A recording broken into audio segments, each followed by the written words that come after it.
এরা সব অকম্য মহারাজ, হিসেব পত্রে লবডঙ্কা। আমি আপনাকে বলছি শুনুন, আমাদের 17,000 মোহর লাভ হয়েছে আর 3,000 মোহর যাতায়াতে খরচ হয়েছে। বাবা, ধান বিক্রি করার সময় গরুর গাড়ি কি সোনা দিয়ে বানানো হয়েছে নাকি, যে 3,000 মোহর যাতায়াত খরচ? আর গরুর গাড়ি তো মহারাজ নিজে পাঠিয়েছিলেন, তাহলে আবার যাতায়াত খরচ কিসের? না মানে গাড়োয়ানের টাকা। ওনারা তো রাজবাড়ির মাইনে পাওয়া গাড়োয়ান। ইয়ে মানে মানে আসলে আর মানে করে লাভ নেই, আমাদের যুক্তির জালে জড়িয়ে গেছেন। আপনি যে কি করে এই রাজ্যের মন্ত্রী হয়ে এই রাজ্যের মহারাজকে ঠকাতে পারেন সেটা আমি কিছুতেই বুঝতেই পারছি না। গায়ের চামড়া মোটা হয়ে গেলে আর লোভের ফাঁদে পা দিয়ে দিলে তখন মানুষ সততার পথ ভুলে যায়, বুঝলে? ধুর, কিছু বোঝো না, একদম চুপ করে থাকো। তুমি থামো তো মন্ত্রী, তোমার অনেক কারচুপি সহ্য করেছি, আর নয় অনেক চুপ করে থেকেছি, অনেক সয়েছি। ছি ছি ছি মন্ত্রী মশাই, আপনি ধান বিক্রির ব্যাপারে মিথ্যে বলে মহারাজকে এইভাবে ঠকানোর পরিকল্পনা করেছিলেন, আমরা ভাবতেই পারিনি। ভাগ্যিস গোপাল সভাকবি ও বিজ্ঞানী ছিল। দেখো মন্ত্রী, আমি তোমাকে 2 মাসের জন্য সভা থেকে বহিষ্কৃত করছি। তোমার মন্ত্রিত্বের সব কাজ এইবার থেকে গোপাল, বিজ্ঞানী ও সভাকবি করবে। আপনি এই 2 মাস বাড়িতে আরাম করুন মন্ত্রী মশাই। কাজটা মোটেও ভালো করলেন না মহারাজ। তাহলে বন্ধুরা, কাল থেকেই আমরা একদম ছক করে কাজে নেমে পড়ব, কেমন? চিন্তা নেই কোনো, ঠিকঠাক কাজ হবে, এইটা নিশ্চয়ই জানো। সেই বিষয়ে কোনো সংশয় নেই। আচ্ছা, তাহলে এবারে ঠিক করে নিই মন্ত্রীর কোন কাজটা কে করব। চলো চলো। আচ্ছা সভাকবি, তুমি মানুষজনের সার্বিক উন্নয়নের ব্যাপারটা দেখে নেবে। হ্যাঁ, বুঝতে পেরেছি, ধান বিক্রি করে মহারাজ যত মোহর বরাদ্দ করবেন তা দিয়ে আমরা নির্দিষ্ট খাতে ব্যয় করার পর সেই উন্নয়নের তালিকা থেকে কেউ বাদ গেল কিনা সেটা আমি সচেতনতার সাথে খেয়াল রাখবো। আমি তাহলে শিক্ষার মান উন্নয়ন এবং রাজ্যের হিসেব নিকেশটা দেখে নেব। একদম কোনো আপত্তি নেই। আমি রাস্তাঘাটের উন্নতি, রাজ্যের প্রজাদের নিয়মিত খোঁজ খবর, এই দিকটা সামলে নেব। বেশ বেশ, তাহলে কালকে গিয়ে মহারাজকে আমরা 3 জনে কে কোন দিকটা সামলাবো তা জানিয়ে দেব। মহারাজ কোন খাতের জন্য কত মোহর বরাদ্দ করছেন সেটাও ভালো করে বুঝে শুনে নিতে হবে।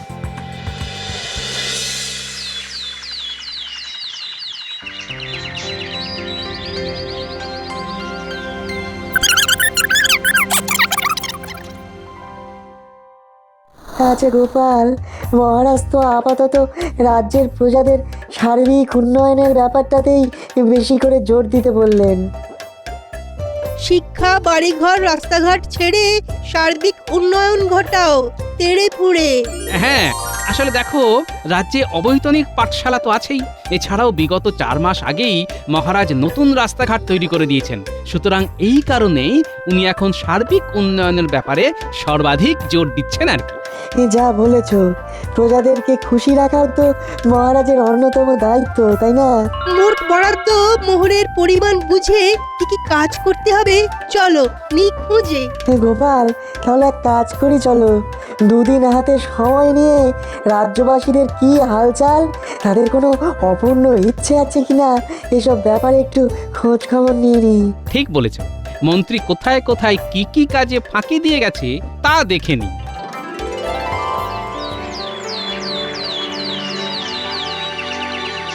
গোপাল বলো, তুমি সভাকবি এবং বিজ্ঞানী এই 3 জন মিলে কি কি উন্নয়ন ঘটাবে বলে মনস্থির করলে? মনে রেখো, প্রজাদের খুশি রাখাও কিন্তু আমার রাজ্যের সার্বিক উন্নয়নের একটা বিশেষত্ব।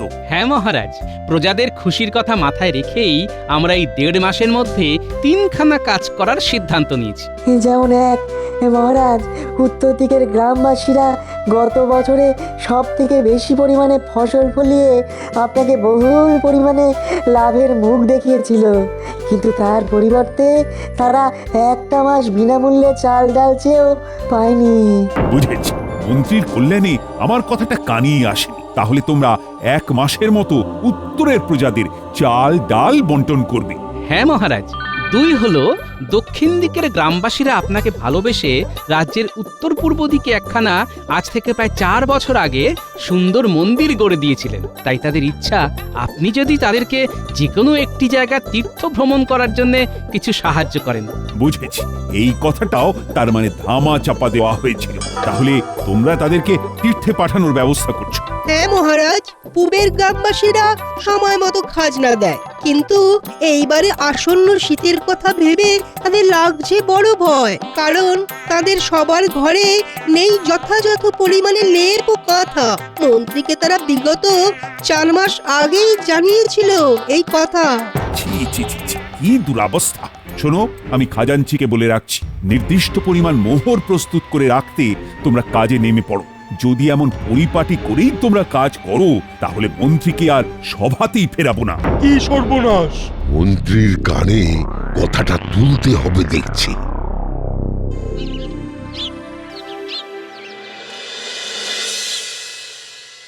কি গো গিন্নি, ও গিন্নি, আরে আর কতক্ষণ? একটু শরবত বানাতে এত সময় কেউ নেয় নাকি? আমি তো শরবত বানাইনি, পারবো না বানাতে। কি? কেন? আরে কেন পারবে না শুনি? আমি হলাম বহিষ্কৃত মন্ত্রীর বউ। আমি নিজের হাতে রান্না বান্না কোনো সংসারের কিছু কাজ করতে পারবো না। আমার একজন গৃহভৃত্য চাই। কি? বেতন পাবো কিনা তার ঠিক নেই, তার উপরে আবার ভৃত্য। শুধু কি বেতন, মহারাজ তোমায় আর সভায় রাখেন কিনা? গোপালরা যা কাজ করছে। হে ভগবান, এ আমার কি সর্বনাশ হলো গো! এখন যে মোহর পাবেন উনি, কিভাবে আমি বা ওনার বেতন বাঁচিয়ে নিজের শখ আহ্লাদ মেটাবো? নাও, আরে বোঝো ঠেলা। এবারে কান্না সামলাবো নাকি নিজের দুরাবস্থা? উফ!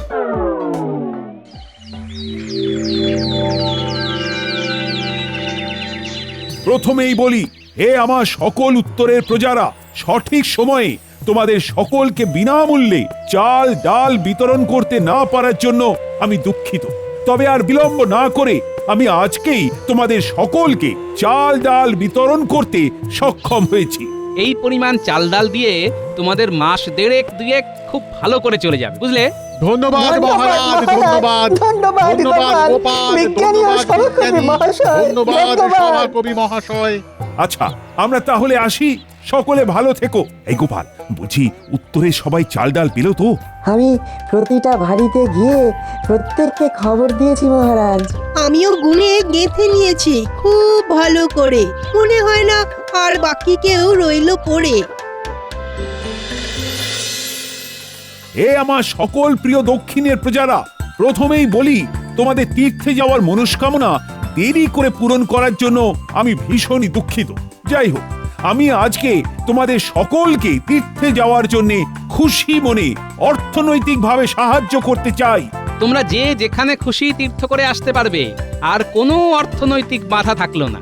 আপনাদের সকলের জয় আপনাদের হোক, সকলের জয় হোক। সবাই মোহর পেয়েছে তো গোপাল? গুনতে তো কোনো ভুল হয়নি। আপনি নিশ্চিন্তে থাকুন মহারাজ। আমিও গুনেছি ভালো করে, 1 2 3 করে জোরে জোরে। হে আমার সকল প্রিয় পূর্ব দিকের প্রজাগণ, তোমাদের আর শীতে কোনো ভয় নেই, কারণ আজকেই আমি তোমাদের প্রত্যেককে শীতের জন্য লেপ কম্বল বিতরণ করব। এগিয়ে এসো। ধন্যবাদ। জয় রাজা কৃষ্ণচন্দ্রের জয়। নতুন লেপ কম্বল তাহলে পাচ্ছি বল? মন্ত্রীকে তো বলে বলেও কিছু হলো না। মন্ত্রীগিরি এইবার দেখ না, 20 বাও জলে দেখবে, জ্বলবে আর মাখনের মতো গলবে। আর নতুন কাজও দেবে, কি বলিস? হ্যাঁ, মন্দ লোকের ভালো কিছু সহ্য হয় না তো।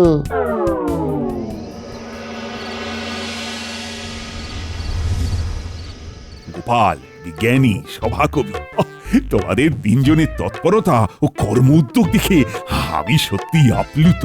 এমন করে বলবেন না মহারাজ। আমরা আমাদের রাজ্যের কথা ভাববো না তো আর কে ভাববে? রাজ্যের উন্নতি এখন আমাদের হাতে, তাই ফাঁকিবাজি চলবে না, দিনে কিংবা রাতে। হ্যাঁ রে বটা ঘটা, তোরা এতটা হতচ্ছাড়া, হ্যাঁ? বলি আমার খেয়ে আমার পড়ে আমারই পথ যারা নিয়েছে কেড়ে, তাদেরই দেওয়া লেপ কম্বল আমাকে দেখাতে এসেছিস? শুধু দেখতে আসিনি, দেখিয়ে আপনাকে চাঙ্গা করতে এসেছি। মন্ত্রীমশাই কিছু একটা করুন, না হলে মন্ত্রিত্ব হারাবেন তো। আমাদেরকে শুধু একবার কিছু করার আদেশ দিন। মন্ত্রিত্ব আমি কিছুতেই হারাতে পারবো না, কিছুতেই না। কিছু করুন মন্ত্রীমশাই। কালকে আয়, দেখছি ভেবেচিন্তে কি করা যায়।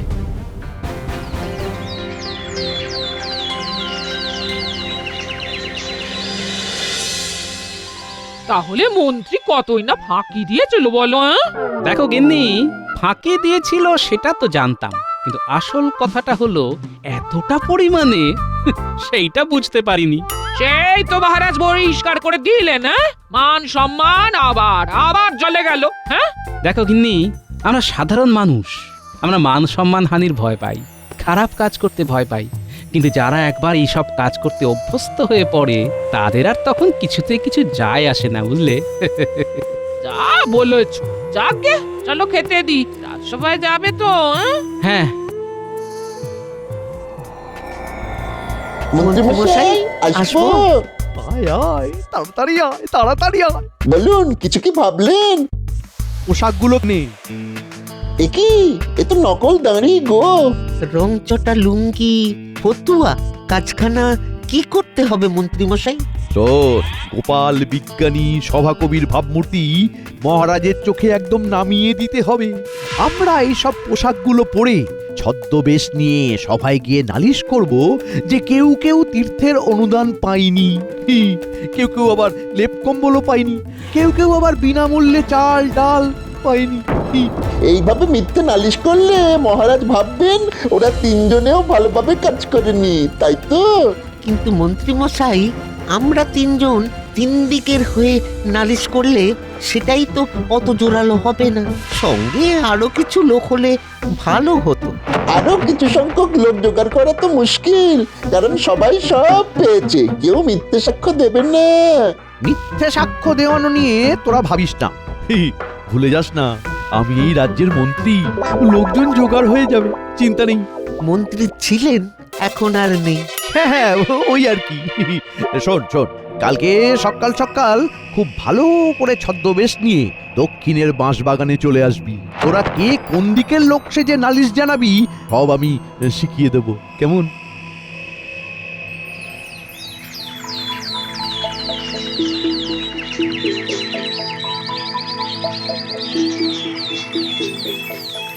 তাহলে গোপাল, এর পরবর্তী ক্ষেপে রাজ্যের উন্নয়নে আমরা ঠিক কিভাবে এগোবো সেই ব্যাপারটা নিয়ে তো আলোচনায় বসতে হবে। হ্যাঁ মহারাজ, তা তো হবে।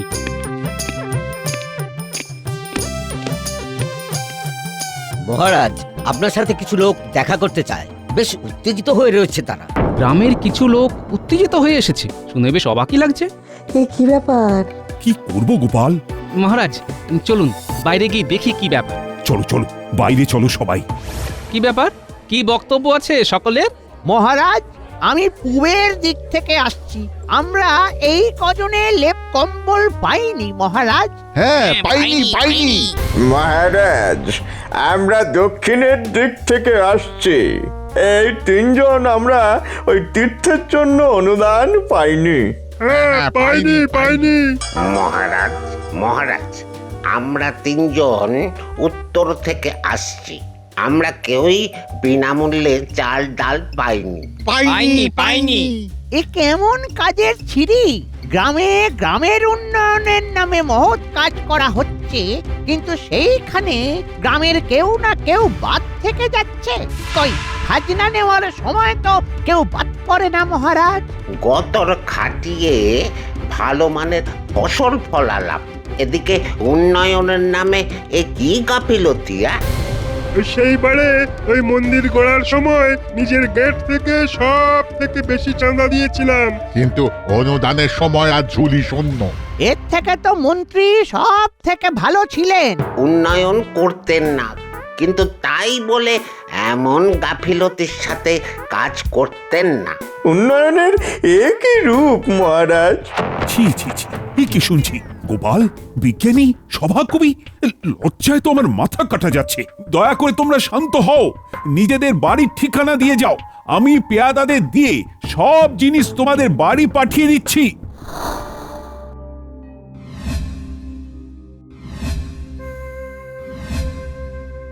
আমি আর একটাও কথা শুনতে চাই না। লজ্জায় আমার মাথাটা কাটা গেল। অদক্ষ লোকেদের দিয়ে কি আর উন্নয়নের কাজ হয়? মহারাজ, বিশ্বাস করুন, আমরা তিনজনে খুঁটিয়ে খুঁটিয়ে কাজগুলো করেছিলাম। প্রত্যেকের বাড়ি গিয়ে গিয়ে আমি নিজে বলে এসেছিলাম। চুপ, একদম চুপ। আমার আর কোনো সভাসদ চাই না, সব কাজ আমি একাই করব। মহারাজ, বলছিলাম কি, আজকের মতো সভা শেষ, তোমরা সকলে বাড়ি যাও, আমার আর ভালো লাগছে না। বিজ্ঞানী, সভাকবি, তোমরা দুজনে নিশ্চিত তো যে তোমাদের কাজে কোনো রকম গাফিলতি ছিল না? আমি হলফ করে বলতে পারি আমি একদম নিখুঁতভাবে কাজ করেছিলাম।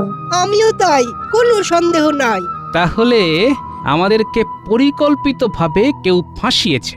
মন্ত্রীমশাই হবে। আমরা ওনার খামতিগুলো প্রকাশ্যে বার করছি, সেইটা ওনার সহ্য হচ্ছে না। হিংসায় মন্ত্রী জ্বলে পুড়ে যায়, তাই অপদস্থ করতে আমাদের পিছনে। তোমরা ঠিকই বলছো, কারণ তিন দিকের গ্রামবাসীর ঠিক একই দিনে জমায়েত হয়ে নালিশ করতে আসার ব্যাপারটা খুবই সন্দেহজনক।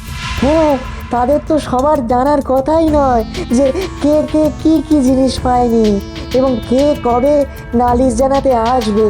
সুতরাং আমাদের মাঠে নেমে এই ষড়যন্ত্র ভেঙে নিজেদেরকে নির্দোষ প্রমাণ করতে হবে। কাল একদম সকালে চার মাথার মোড়ে চলে এসো। আজ রাতে ভেবে নিয়ে কাল একদম ছক কষে কাজে নাম।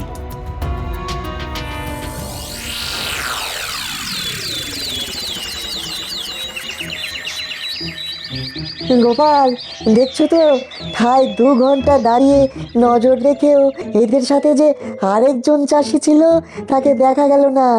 ব্যাপার বড়ই গোল মেলে। চলো চেপে ধরি তিনজন মিলে। এই যে চাষি ভাইরা, সব কারসাজি ধরে ফেলেছি। মানে কিসের কারসাজি? আপনারা এখানে কেন এসেছেন? দেখো, আমরা ধরে ফেলেছি যে তোমরা আসলে এক বাড়ির লোক। তাছাড়া আমাদের দেওয়া চাল ডাল বিনামূল্যে পেয়েছো, তবুও মিথ্যে করে আমাদের নামে মহারাজের কাছে গিয়ে নালিশ করেছো। বলো, কার কথা এসব করেছো? হ্যাঁ, সত্যি না বললে কিন্তু কপালে দুঃখ আছে বলে দিলাম। আমরা হলাম 2 ভাই, তাই এক বাড়িতেই থাকি। চাল ডাল পাওয়া সত্ত্বেও ঘটা কিছু মোহর দেওয়াতে লোভে পড়ে মিথ্যে সাক্ষ্য দিয়েছি। আমাদের ছেড়ে দিন।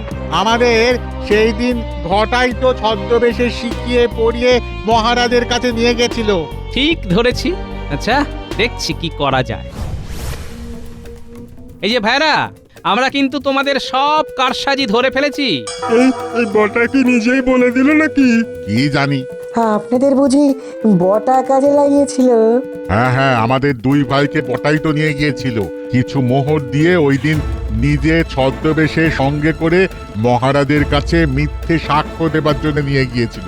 বুঝেছি, এবারে পালের গোদাকে ধরতে হবে।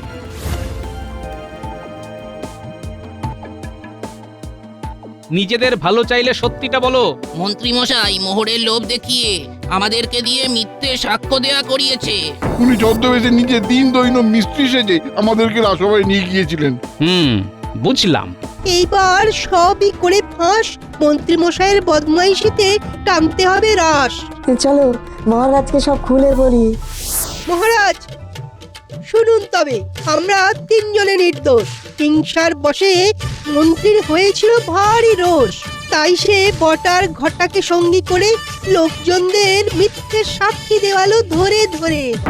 কি বলছো হে সভাকবি? বলি বিজ্ঞানী, গোপাল, এ কথা কি সত্য? খাঁটি সত্য মহারাজ। মহারাজ, এই মন্ত্রী মশাইয়ের একটা বিহিত করুন।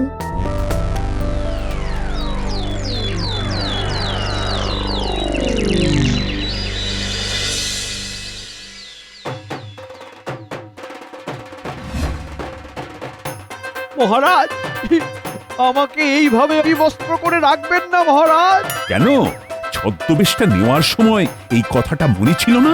মহারাজ মহারাজ আর এমন হবে না, দয়া করে আমার সব পোশাক কেড়ে নেবেন না মহারাজ। তুমি সারাটা বছর এইভাবে খালি গায়ে ঘুরবে, এইটাই তোমার শাস্তি। মহারাজ মহারাজ আমি রাজ্যের মন্ত্রী বলে কথা। হ্যাঁ, প্রাক্তন চোচ্চর ঠকবাজ মন্ত্রী। মহারাজ আমায় প্রাক্তন করবেন না মহারাজ। চুপ করো, কেঁদে কেঁদে আর গঙ্গা বইয়ে দিও না। মন্ত্রীমশাই, নিজে ভালো কাজ না করলেও অপরের ভালো কাজকে মন থেকে মানতে শিখুন, না হলে বারবার এমন শাস্তির মুখে পড়বে।